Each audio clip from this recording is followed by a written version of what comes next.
We understand Bharat as a family, right? The newspaper goes into every home. We understand the pulse of the nation. In 2018, there were only 45 family offices, and now we're at 300. $5 billion, which Indian family offices have sort of invested over time into startups in India. OYO, as they were raising, the entire round is pretty much subscribed by family office. Ek hota hai angel investor.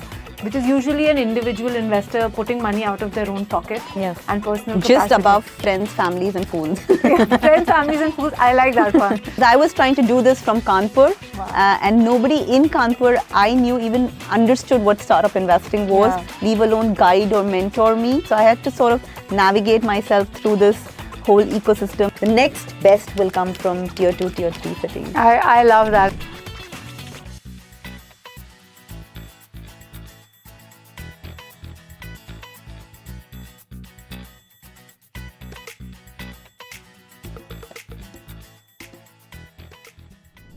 Welcome, Aarti, to the Bharat Conversation.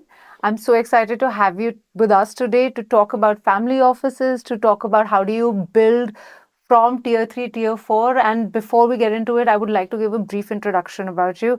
Aarti is the CIO at Anikarth, the family office for the Jagran Group. And Aarti is based out of Kanpur. So Aarti, you're also heading FICCI's Flow, right? Yes. Nationally, and that's a great initiative which is promoting startups for women across the country. So do share a little bit about your journey and how you got into it, and then we'll get started.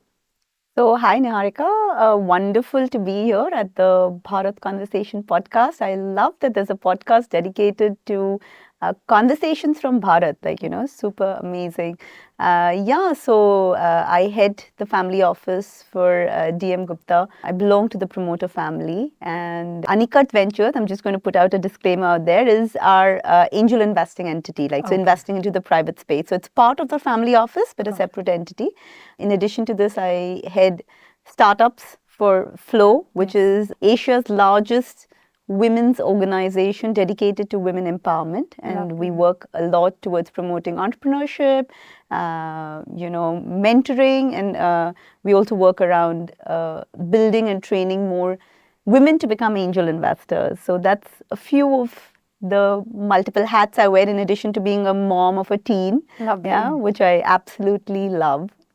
That's great. And so even before we get in, I think there's a quick call out to everyone. If you are a female in India right now wanting to understand more about startups and get the support, I think FICCI Flow is a great place to begin with. Absolutely. There are 20 chapters pan-India. You can reach out to your local city chapter and join. There are tons of programs on entrepreneurship. There's an yearly boot camp which we do and on training women on how to become investors, and that comes somewhere from a personal journey, because when I wanted to dive into this asset class, there was almost nobody who could because I was trying to do this from Kanpur, and nobody in Kanpur I knew even understood what startup investing was, leave alone guide or mentor me or introduce me to different connects. So I had to sort of navigate myself through this whole ecosystem and make the connects. But so it comes from that space where I want to sort of give them that platform where they can understand angel investing and maybe be part of successful businesses. Yeah, I think that's fabulous, and I'm so glad that you're doing that. And we're very fortunate to be in a time and space now today where all of these platforms and this support system exist. So thank you for that, Aarti. But before we go ahead further, could you help us understand family offices actually hote kya hai? Because just for everyone out there, the different investors that usually come into a startup, there are these terminologies that exist, right? Ek hota hai angel investor, which is usually an individual investor putting money out of their own pocket and personal just capacity. Above friends, families and fools. Friends, families and fools. I like that one. Yes, those are the ones you need some fools to back you, right? So angel investor is just above that fool. Right. And then you have obviously venture capitalists. We've spoken about that at length, who are professionals dedicated to investing. That is what they do on a full-time basis, usually taking money from institutional or other investors, and they are the experts.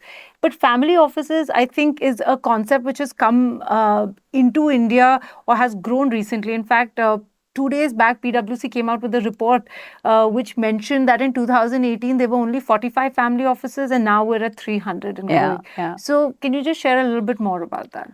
So, Niharika, for the longest time in India at least, the way traditionally business or family businesses operated was promoters were earning everything and they were putting back money into the family business, right? There was no separation of family and business. Okay. But as times have evolved, there is this transition where businesses are sort of separating the business from the family or the promoter as well, right? And for good reasons, because it avoids a lot of complexities, right? And it brings in a lot of professionalism as well. Yeah. Promoters are so families are moving from family businesses to business families. Let's put it that way, right? Yeah. And family offices are helping in this transition.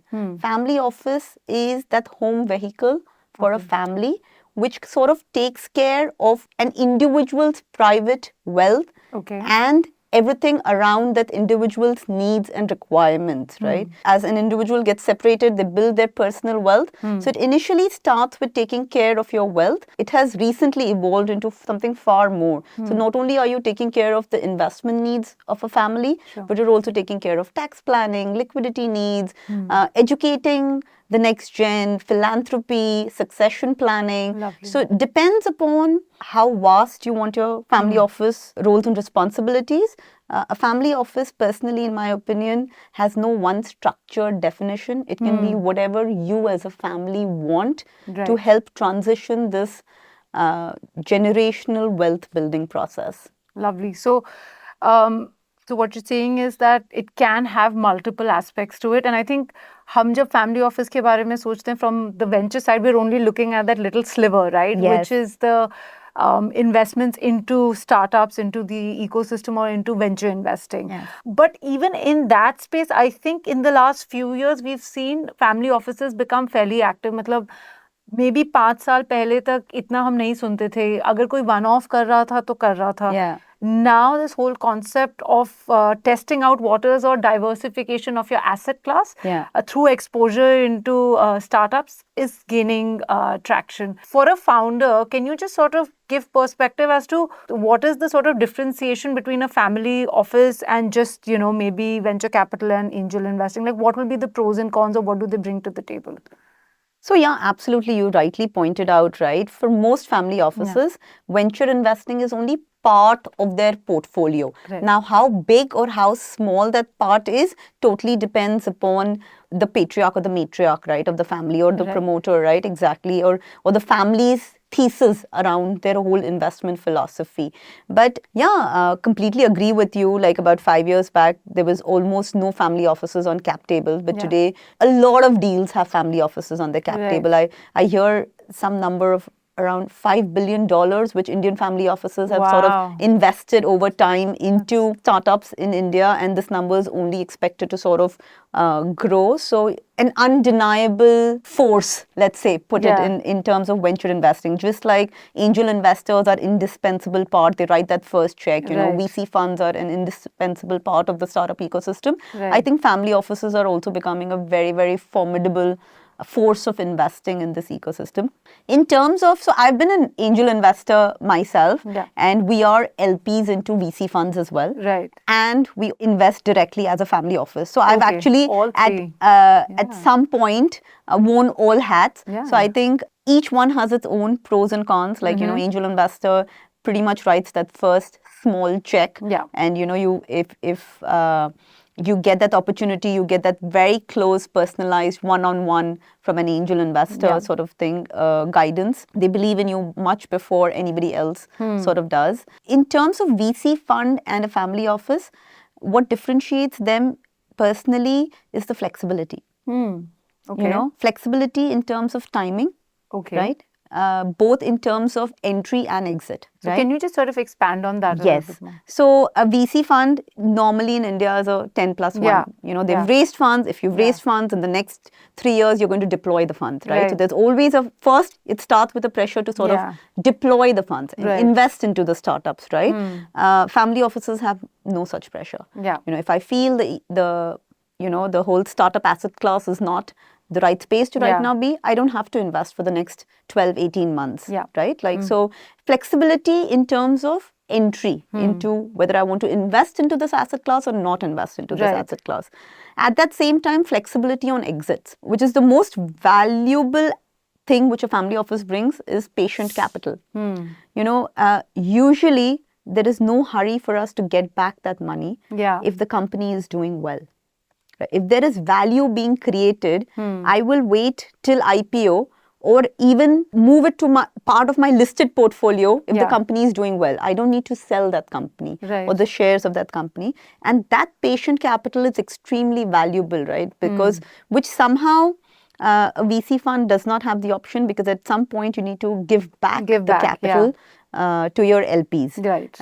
So that is one, flexibility.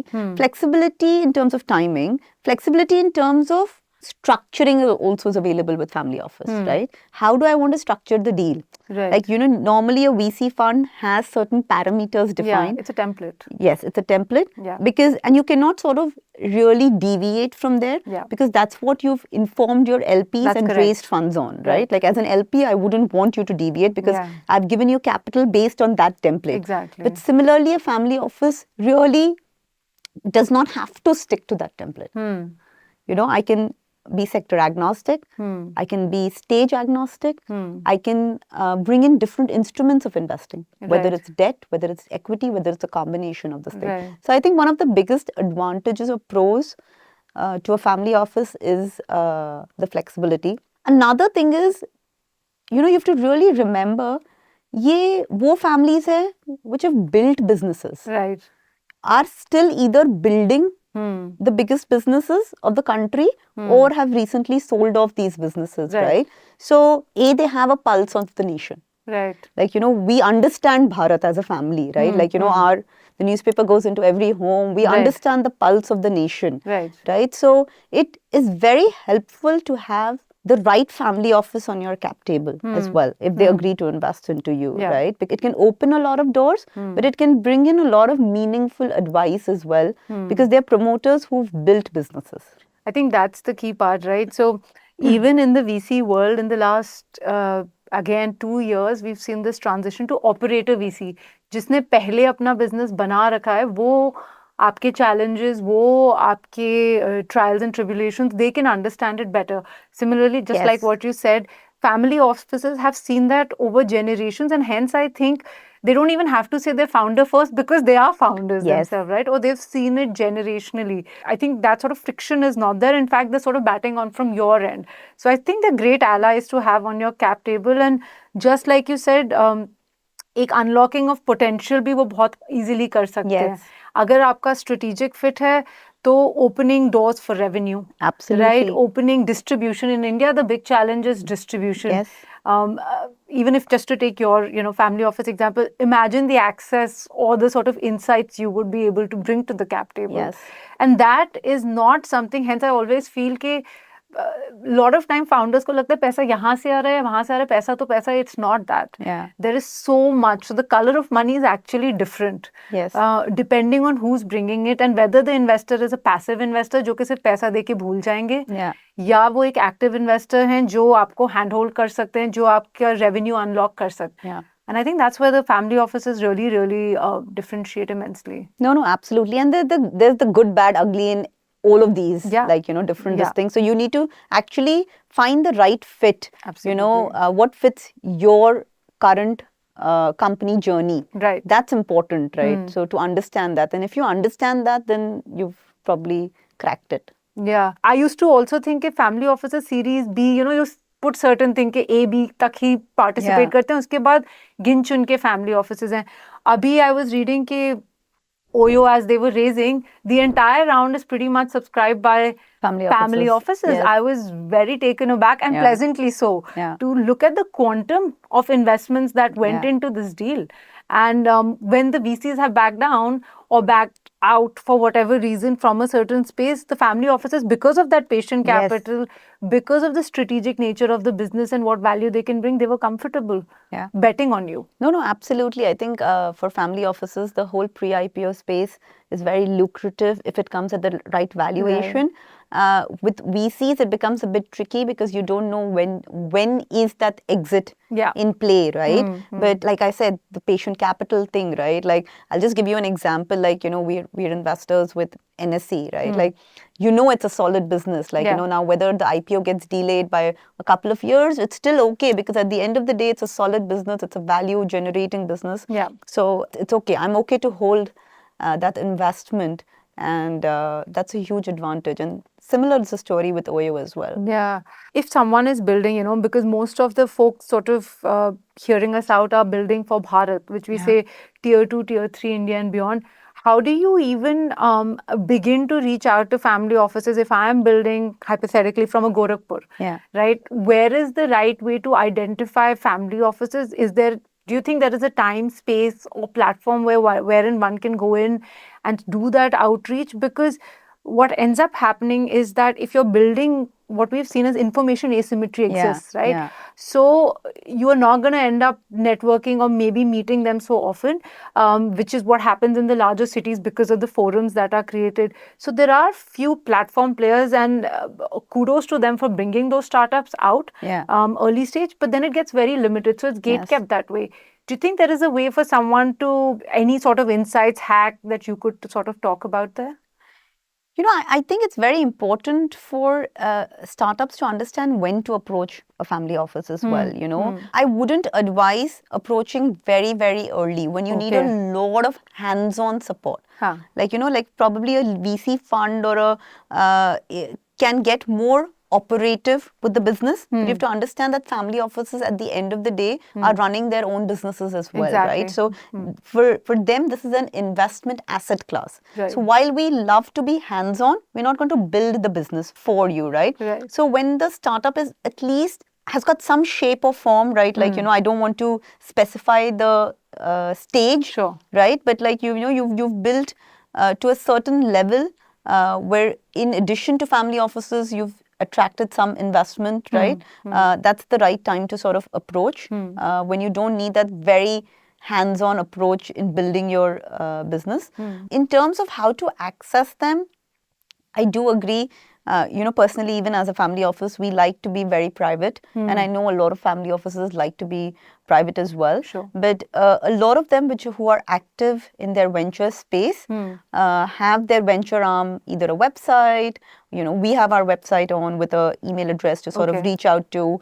LinkedIn's a great platform to sort of reach out to. And a great thing which is happening in India is a lot of academic institutions, the IITs and the IIMs, are collaborating with family offices. Oh, I didn't know that. Yeah, so like personally, like we at Anikarth have a tie-up with IIT Kanpur. Like I'm in Kanpur, and IIT Kanpur is my alma mater. Like I'm an alumni of IIT Kanpur, so I've always wanted to work with the startup team there and everything, and I have a blanket statement to them, like I'm available, like in Kanpur, right? Whenever you need me to be there. So a lot of academic institutions are also tying up with family offices. I invested into a startup with this founder who's building. She's from a small town out of Gorakhpur. You mentioned that. I got connected to her because of IIT Kanpur, like Lovely. So we've invested in her, and like she's building something absolutely fabulous. That's so great to hear. So that was something new I learned. I did not know that family offices were sort of working hand in glove with these academic institutions, because it helps. It makes a lot of sense.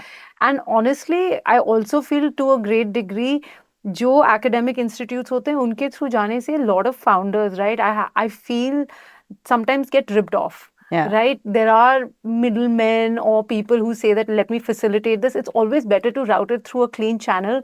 Because then the parties on either side. You can also trust the founder because that basic vetting is done. And similarly, the founder can trust whoever's sitting on the other side as well. No, absolutely. Like I mean, credible incubators and accelerators are a great deal source for us. Like, a lot of networks, maybe sometimes, we invest as co-investment opportunities with funds and stuff like that. So maybe through a fund route.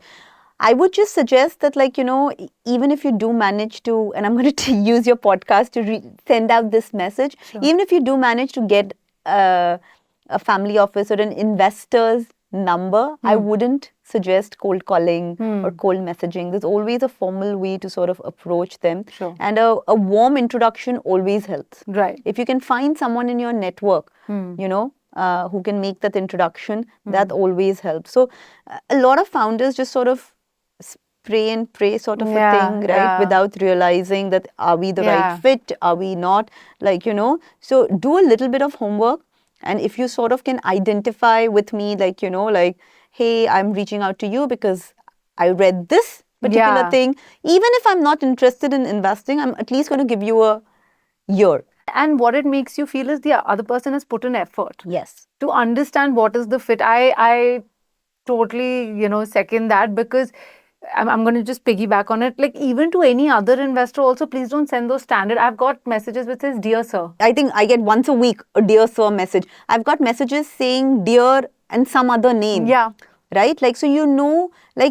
I'm not going to look beyond that, right? Yeah. So put in some effort into when you're reaching out to investor, because you're not going to get the next meeting if you do that. That's the most important. That's First impression, right? Yes. I think I would have missed on so many good deals also because of just the simple wrong way people have approached, right? Like, there's some basic etiquettes which everyone should follow. Yeah, I agree. And I also feel while there's a thin line के थोड़ा सा आपको persistent रहना है, but you cannot make it uncomfortable. There cannot be a sense of entitlement, like sometimes saying, if you can't do this, at least I've got those messages as well. Like, okay, but I totally hear you. So I think it's so important that you communicate and understand that, you're asking or requesting for someone's time and attention. So just sort of approach it with that courtesy. Yeah. That would be great.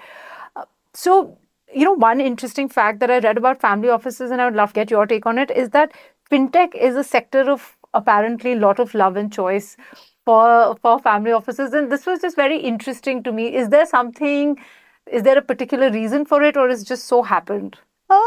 I'm just trying to mentally plot our this thing. We do have fintech investments, but no special affinity towards it.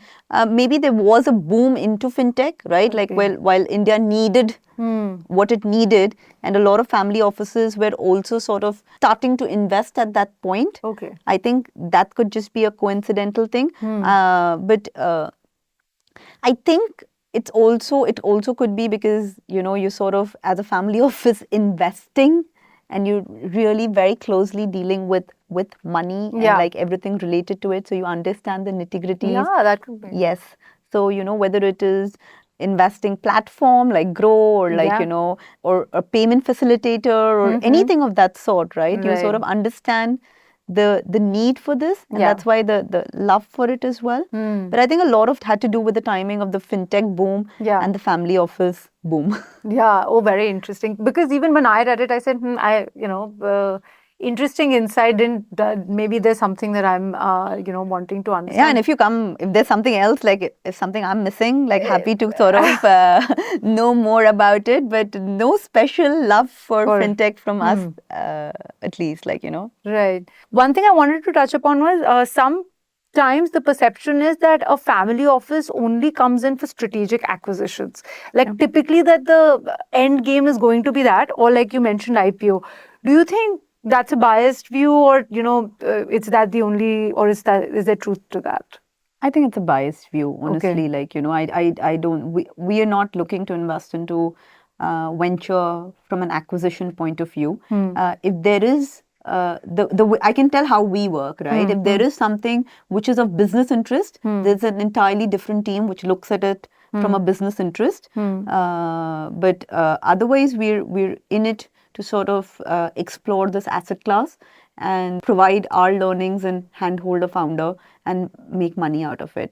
So maybe there are acquisitions in that with certain family offices, sure, and that's not a bad deal either, right? So I agree. if you have a strategic investor on board, and I know a lot of founders invite certain family offices to be on the table, so that they can be strategic buyouts in future, right? So the company sort of seen the journey and they feel comfortable. They're comfortable with the founder because they later themselves invite the founder to head that division after the acquisition as well, right? So a lot of founders invite families to come in as strategic investors Right. with the bait that, this could be a possible acquisition. And that's not a bad strategy, right? You I shouldn't agree. be, as a founder, you shouldn't be scared of that. But if that's something which you don't want, then don't go for that same business aligned interest family office. Yeah. Right? Like, so someone, for example, if they're in the consumer space as a family, right? If they're investing in a health tech startup,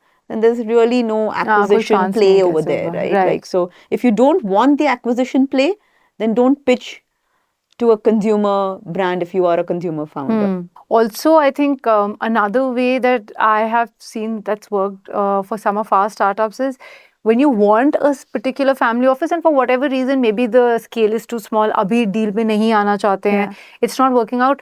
A nice way to test it out is have them do like a POC or actually do business with them. Yeah. That also becomes Yes. like a first level of interaction and then the doors open, right? Yeah. So maybe if not in that round, in the next round, once they are comfortable, once they've seen the product, tested it, tasted Yeah. it, that becomes like a nice path. Like you just said, it's about getting to know and it's a Yeah. longer journey than you just... We actually did that with one of the startups Okay. where we sort of had one of our group companies use them and Yeah. actually get the feedback and stuff like that. Right. And even existing portfolio companies, right? You sort of get a first-hand review about what are the gaps in the business or within your network, like of known promoters, right? You sort of suggest this company and the Right. kind of feedback you get.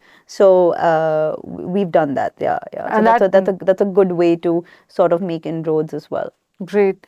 So, how do you see the Indian family office? And I'm going to keep it specific to venture investing because that's sort of more, where we'd like to focus on. The India mein jaise family office maturity ho rahi hai in the, environmentally, compared to what's been going on internationally, do you see like us going on a similar path or do you think that the Indian family office system is slightly different? See, at the end of the day, family offices are here to make money, right? Like, and worldwide also, internationally Right. also. At the end of the day, with its maximum return with minimum risk, right? Leaving aside all the family goals and everything, once that basic is sorted out. In terms of like asset class, I think venture investing is pretty matured for family offices. A lot of family offices are looking at it. A lot of family offices have also sort of understood how to navigate themselves through this. Yeah. And while there are some who have burnt their hands with the initial play, with the next gen just coming in, just thinking that I'm going to put in huge sums of money like into the space and make money, they've burnt their hands and sort of withdrawn a little. Okay. There are enough number of family offices who are very excited about this asset class. We are very excited about this asset That's class. I great. think in terms of startups, we are yet to see the best of them come. The next best will come from tier 2, tier 3 cities. I love that. Yeah. I am so glad to hear both those things. One, the best is yet to Yeah. come, and coming from tier 2, tier 3, because I really do feel, at least in India, both the, I would say, founder mindset or the to be founder mindsets of folks in tier 2, tier 3 has matured a lot. There's a lot of Yeah. buoyancy, confidence hai, comfort hai, like you said, with government incubation centers, educational institutes, even at a state level. Aapne UP ki baat ki, whether it's MP, UP, Assam, I've worked a bit there. Everybody's promoting it, and with that infrastructure and resources is where you're at. तो आपको कहीं चीज छोड़ के एक तो जाने की जरूरत नहीं है. You can build from there. The numbers actually work better. It's cheaper. And the consumption demographic is also now transitioning. Tier 2, tier 3 ka consumption patterns are so heightened. I'm talking to venture capital firms or funds now are specifically trying to develop a Bharat thesis, Bharat consumption thesis. Yes. So I think it's very interesting. Yeah. I mean, I do want to give a disclaimer that the Bharat thesis is not matured yet. There's still trials and errors going on, but that story is yet to play. Yeah. So I think good, because as we're seeing the other, I think to some degree, tier 1 saturation or tier 1 certain demographic, right? that is fairly saturated and it's fairly fickle now. I do feel that, yeah, it's the next 10 years or 15 years, you will see that consumption pattern mature a little bit. And also like I said, the startup, there's one dear friend who's building, I love that he decided to build out of Dehradun like 3-4 years back, and a fairly large company now, Spandan. Yeah. They're in the health tech space. I know we heard the thing. I think he's doing something fantastic. Yes. I heard their pitch. Oh, really? Yeah, he's a great, Yeah. great guy, great sort of vision and great like outcome as well. But decided clearly that I'm not going to move. मैं यहीं से build करूँगा. So in Uttarakhand, and like I said, the numbers actually work for them. So they have a great captive team, which Yes. they're not dealing with attrition, which is a challenge in the Yes. larger cities, and doing They're building fairly- it cheap.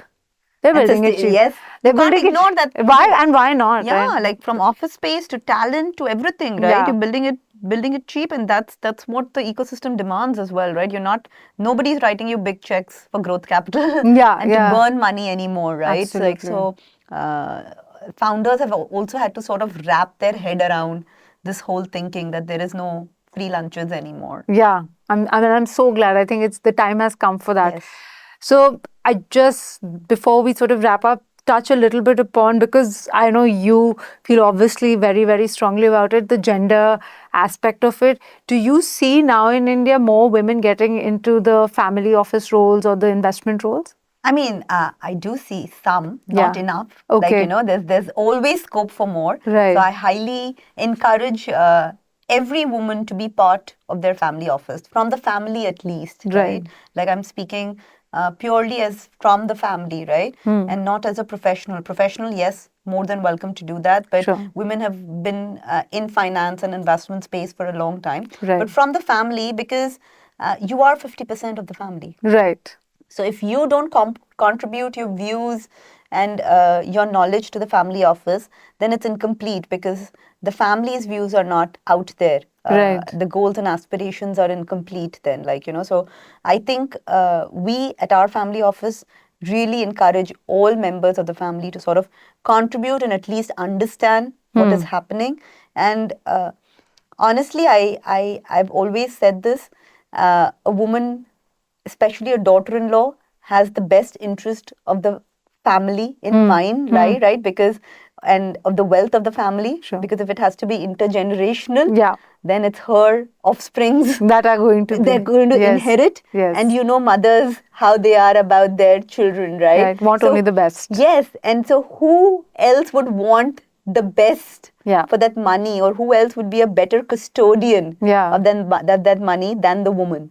That is such a herself? beautiful thought. Very, very interesting perspective. And I think that's fabulously put. So in family offices, I'm just curious, typically in an IC, do you see most family members participate actively, or the structures differ? The structures differ. I think Okay. in most family offices, there's sort of an overall thesis in the mandate, and there is regular updates and sort of this thing, but you have certain specific members of the family looking after the money. Yeah, leading that conversation. And just for everyone there, IC is the investment committee.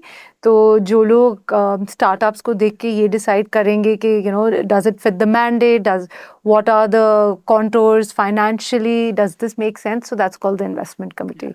But And it's a mix of both professional as well as family members, right? Yeah. Like, I just want to put it out there. Like, a Yeah. lot of families are now having external professional people on their IC, subject right? matter experts also, right? Sometimes who come in. Absolutely. That's an external opinion you can see, but Yeah. even on your IC, like, Yeah. you invite advisors and IC committee members who are not part of your family. Right.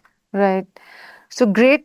Thank you so much, Aarti, for giving the time and the views and the candid conversation. I'm so glad you could be part of the Bharat conversation. And shout out to anyone, like we said, if you're building for Bharat and from Bharat, and if you're a female looking to start investing, I think Wikiflow is a great place to reach out, and Family Office is a great co-investor and ally. Super. Thank you so much, Niharika. The pleasure's been all mine, and thank you for doing this conversation. Thank you.